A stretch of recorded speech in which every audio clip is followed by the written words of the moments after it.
Bienvenue sur la chaîne Chemin de la foi. Aujourd'hui, plongeons-nous dans la richesse spirituelle du psaume 60. Un psaume de David, empreint de prière, de supplication et de méditation profonde. Dans ce passage, nous explorons ensemble les thèmes de la délivrance, de la confiance en Dieu et de la victoire divine. Accompagnons ce cheminement spirituel en découvrant le psaume 60 en français, sans les numéros de versets, pour mieux ressentir la force poétique de ces paroles sacrées. Préparez-vous à être inspiré et à renforcer votre foi en suivant ce parcours à travers les mots intemporels de ce psaume biblique. Restez avec nous sur Chemin de la foi, pour cette exploration significative du psaume 60. Sans plus attendre, plongeons dans la profondeur de la parole de Dieu. Mais avant de commencer, nous vous invitons à cliquer sur « J'aime » et à vous abonner à la chaîne pour que nous puissions grandir ensemble dans la grâce. Le psaume 60 est une œuvre poétique profonde qui explore les thèmes de la défaite, de la recherche de la protection divine et de la confiance en Dieu. Ce psaume, attribué à David, nous offre une méditation spirituelle riche et inspirante. Ô Dieu, tu nous as rejetés, dispersés. Tu t'es irrité, reviens donc vers nous. Ce verset ouvre le psaume avec une supplication sincère. Le psalmiste reconnaît la distance entre Dieu et son peuple, implorant un retour de la faveur divine. C'est une introspection profonde sur la relation entre l'humanité et le divin. Tu as ébranlé la terre, tu l'as déchirée. Répare ses brèches, car elles chancellent. Ici, l'auteur utilise une métaphore puissante pour décrire la fragilité de la condition humaine. La terre ébranlée symbolise les troubles de la vie, et la prière demande la restauration de ce qui a été endommagé. Tu as fait voir à ton peuple des choses dures. Tu nous as abreuvés d'un vin d'étourdissement. Ce verset évoque les épreuves et les défis rencontrés par le peuple de Dieu. Le « vin d'étourdissement » représente les difficultés qui peuvent sembler accablantes. Cependant, même dans ces moments, la foi persiste. Tu donnes à ceux qui te craignent une bannière. Pour fuir devant l'arc, c'est là. La mention de la bannière ici peut être interprétée comme le symbole de la protection divine accordée à ceux qui craignent Dieu. C'est une invitation à trouver refuge sous la guidance du divin. Pour que tes bien-aimés soient délivrés. Sauve-nous par ta droite et exauce-nous. Le psalmiste implore la délivrance divine, invoquant la puissance salvatrice de la droite de Dieu. C'est une expression poignante de la confiance en la capacité divine de sauver et de protéger. Dans sa sainteté, Dieu a dit : « Je triompherai, je diviserai Sichem. Je mesurerai la vallée de Sukkot. » Ce verset souligne la sainteté de Dieu et sa souveraineté sur les territoires mentionnés. C'est une déclaration de victoire divine sur les adversités et les oppositions. À moi Galade, à moi Manassé. Éphraïm est le rempart de ma tête. Et Juda, mon sceptre. Les références aux tribus démontrent l'étendue de la domination divine sur différentes régions. Chaque tribu représente une dimension particulière de la protection et de la souveraineté de Dieu. Moab est le bassin où je me lave. Je jette mon soulier sur Édom. Jubal, fais retentir la harpe. C'est par toi que je triompherai. Ce verset utilise des images symboliques pour décrire la conquête et la victoire sur les ennemis. La harpe et le triomphe musical symbolisent la reconnaissance de la puissance divine dans la victoire. N'est-ce pas toi, ô Dieu, qui nous a repoussés? Et qui ne sortait plus, ô Dieu, avec nos armées? La prière revient à la réflexion sur la distance perçue entre Dieu et son peuple. C'est un appel à la restauration de la présence divine dans la vie quotidienne. Donne-nous du secours contre la détresse. Car le secours de l'homme n'est que vanité. Le psalmiste reconnaît la limite de la force humaine et se tourne vers Dieu comme la source ultime de secours. C'est une affirmation de dépendance envers le divin. Avec Dieu, nous ferons des exploits. Il écrasera nos ennemis.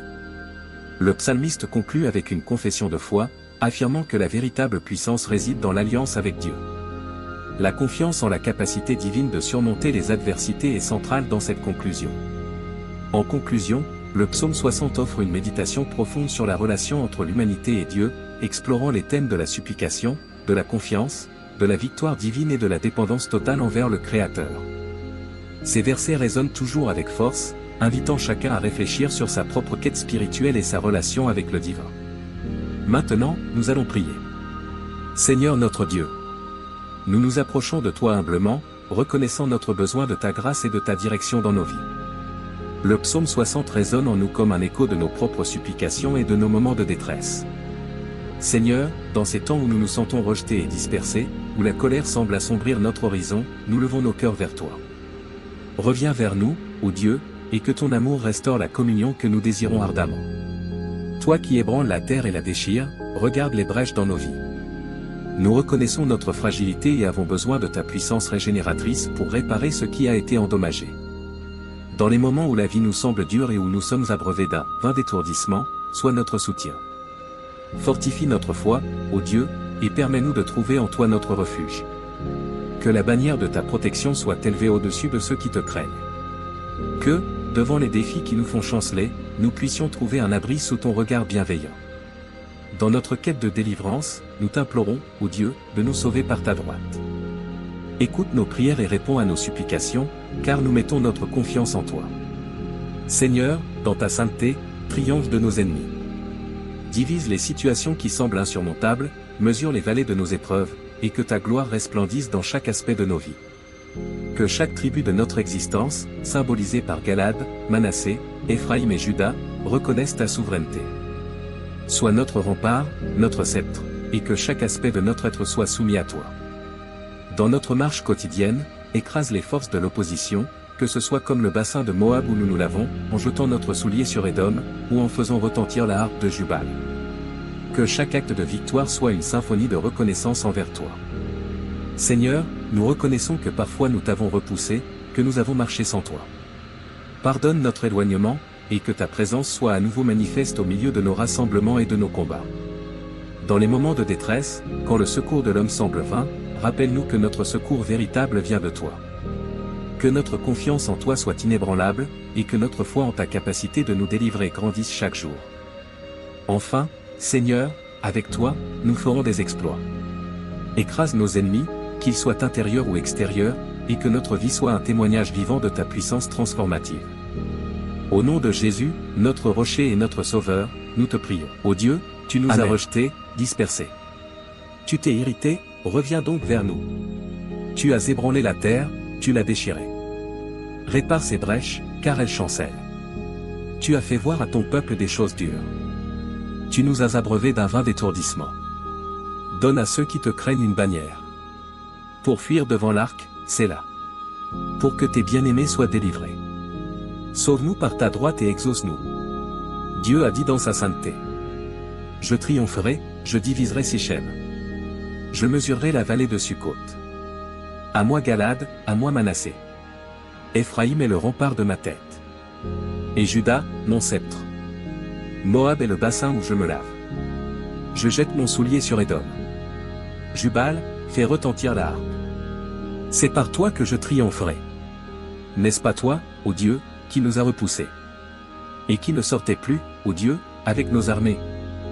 Donne-nous du secours contre la détresse. Car le secours de l'homme n'est que vanité.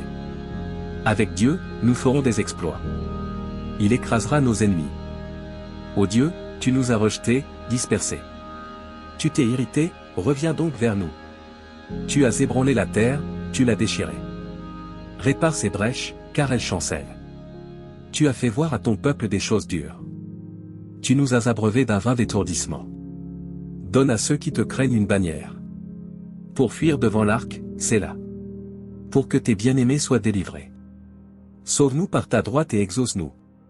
Dieu a dit dans sa sainteté. Je triompherai, je diviserai Sichem. Je mesurerai la vallée de Sukkot. À moi Galad, à moi Manassé.